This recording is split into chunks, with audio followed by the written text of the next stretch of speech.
The NHL is horrified of this, as Elite Prospects has updated its ranking of the top prospects in the NHL who are eligible for the Calder Trophy. And as you can imagine, the Islanders have some players ranked pretty high on that list, with one of them being obviously Matthew Schaefer. We're going to talk about where Schaefer is ranked on that list on this episode of Islanders Digest.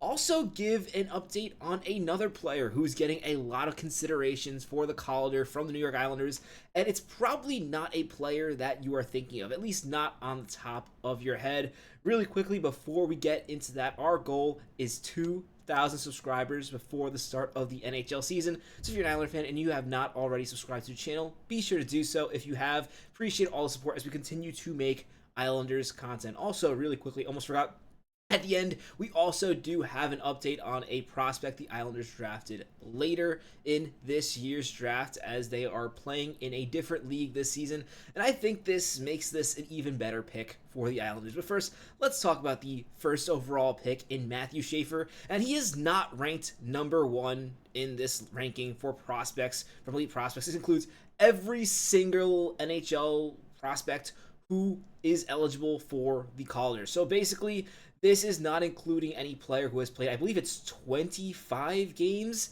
in the NHL in a previous season. I believe that is the criteria. Also, you played a certain amount of games and you're also under a certain age. Regardless of what the exact criteria is, this is good for the Islanders. I know some Islander fans are going to be a little frustrated that Ivan Demidov is ranked above Schaefer. I don't think this is a real issue, and if you actually go through the thread that David St. Louis had, he actually said it's pretty close between Demidov and Schaefer. People asked if these players were all in the same draft. It would likely be a toss-up between the three of them. And keep in mind, when it comes to Demidov, this is a player who, in some years, could have definitely gone first overall. I think in a lot of years he could have gone first overall if he was not in that really stacked year with Celebrini. Celebrini went first overall that year, and honestly, the Blackhawks made a huge mistake not picking him second overall. I don't understand why these teams sometimes pick for position. Schaefer really being in the same caliber of prospects as Ivan Demidov gives the Islanders a lot to be excited about. I think of these two players, Demidov is ranked higher because I think at this point, it's just a conclusion that he is going to be this dynamic offensive player. He's shown it in the NHL, albeit a very small sample size. He even got some time in the playoffs, and he looked proficient. He could have been better, but in the regular season, he scored his first 2 points right away. His first game against the Blackhawks was absolutely electric. He also tore it up in the KHL. In the year since Demidov was drafted, he's just shown that he is this player that he's supposed to be. And while I think Schaefer actually does have the higher potential of these two players, I think he does have more to prove, which is why he's number 2 on this list. Now, this also is not saying that Schaefer is the second most likely player to win the Calder, where I do think Schaefer is getting some disrespect. I'm not going to make the argument that he's the number 1 prospect in the entire world out of all players affiliated in the NHL. I will say he deserves to have some probability when it comes to the Calder. I don't think he's the favorite, but you look at this list of players who they have the highest odds of winning the Calder. If Ivan Demidov, Michael Misa, Snuggerland, Nikishin, Boom, Ryan Leonard, Isaac Howard, who I think is a little overrated. Yes, he is going to be playing potentially with Connor McDavid or Leon Draisaitl, but I think he should be a lot lower on this list. Then you have Zane Parekh, Yaroslav Askarov, and if you notice there, right towards the bottom of the list, they actually have Maxim Shabanov. Yes, Shabbanov is eligible to win the Calder this season. He is not likely to win it. Obviously, there are some names ahead of him. I think Schaefer should be on this list. I do think there is a question on whether or not he is going to make the NHL. It's fair, but to not even include him on the list as a first overall pick, I think there is potential for Schaefer to surprise people, and especially considering he is a defenseman. No, again, I don't think this is going to happen, but I think it is possible for the Islanders to have Schaefer make the lineup. And then with his contributions on what is a better Islanders team, and that's what I think is so scary about this prospect list. The fact that, first of all, the Montreal Canadiens have the number 1 prospect is pretty terrifying, considering they're a team that, while was in competition with the Islanders and wasn't great for the majority of the season, they're a team that stumbled in the playoffs, and now they are adding the top prospect in the entire world. And for the Islanders, again, they were in that conversation. There was a game towards the end of the season between the Montreal Canadiens and the Islanders that had huge playoff connotations. A game the Islanders won. These are two teams that were fighting neck and neck until the deadline when the Islanders sold off.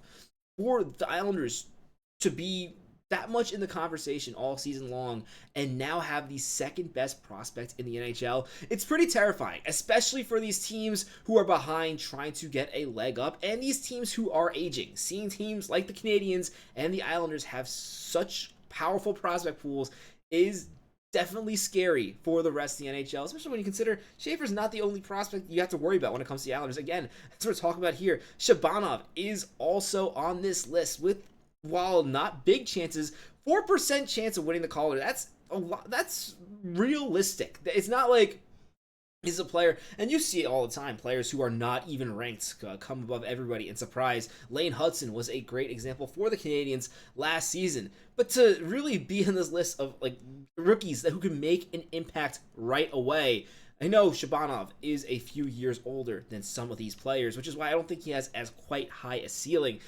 But when you take a look at Shabbanov's stats, it makes sense why he is a realistic threat for the Calder. And if he does win the Calder, or even is in the conversation for the Calder this season, then the Islanders are going to be an absolutely scary team for a very long time. Because at age 24, these are the type of players that you want to play well for the Islanders. I've seen some comments with people who really want the Islanders to make the playoffs, and I've seen some comments who really want them to kind of have another rebuilding year where they get another high pick. And I will say this, if the Islanders do make the playoffs and it is off the back of a 24-year-old player, that is perfectly fine with me. You do have some concerns if there's a big focus on Palmieri and Lee. That's not really the direction you want to go in the future. But a young player like Schabanov, or maybe even Calum Ritchie, he's not on the list. I don't expect Calum Ritchie to win the Calder at all. But again, nobody expected Mathew Barzal to win the Calder the year he won. The fact the Islanders have so many players who I think are worth mentioning in a conversation about the Calder Trophy is really exciting for the future of this team. And I really wanted to point out really quickly when we talk about how good Demidov is, because what he did in the KHL for a young player was astonishing. And granted, he is 5 years younger than Shabbanov. I am not making the argument that Shabbanov is going to be a better player than Demidov long-term in the future. But when we're talking about next season in the NHL, depending on how Demidov develops, last year in the KHL, he had 65 games played, put up 49 points, 19 goals, 30 assists. Good season. If you look over at Maxim Shabanov and what he did last season in the KHL, he had 67 points, 23 goals, 44 assists, and he also absolutely dominated the playoffs. So yeah, this is a player who, while I don't think he's going to take another step up the way Demidov is, that first step, that first glance of Demidov that we saw in the NHL, those first two games and in the playoffs, it's not out of the question to think that maybe Shabbanov can look like that.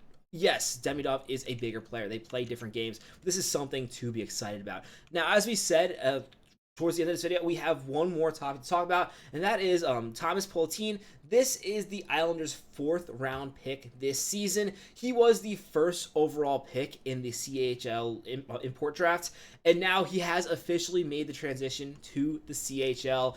And this is really what you want to see for this player's development.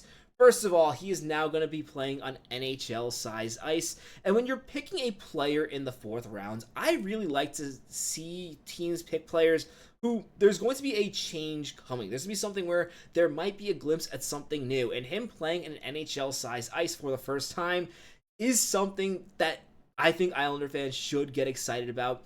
This is the type of pick you want to make in the 4th round. And looking at his season last year, he had a really interesting year playing in Finland. He played on a lot of different teams. He moved up from the U18 team to the U20 team.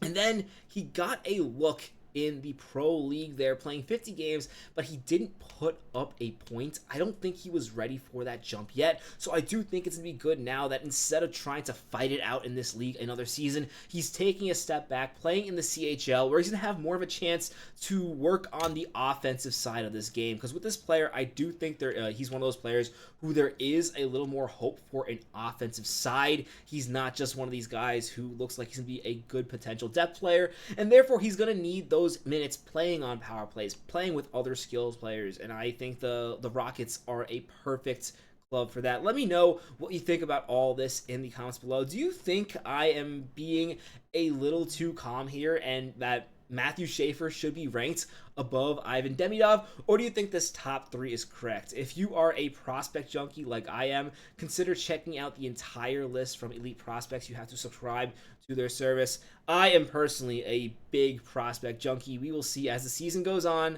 I already have a list of some prospects that I want for the Islanders next season. Yes, I know it is way too early for that, too early to talk about on the channel, but by the middle of the year, if that is something that you're a fan of, I definitely will be talking about that once we have a better idea of who the Islanders are going to be this season. And again, whether or not Schaefer or Shabbanov are having Calder caliber seasons is going to be a big indicator of what the Islanders are going to be next season. Appreciate all of you for watching the video. If you have not already, be sure to subscribe. My name is Patrick Nilan. Catch you on the next episode of Islanders Digest. Let's go Islanders.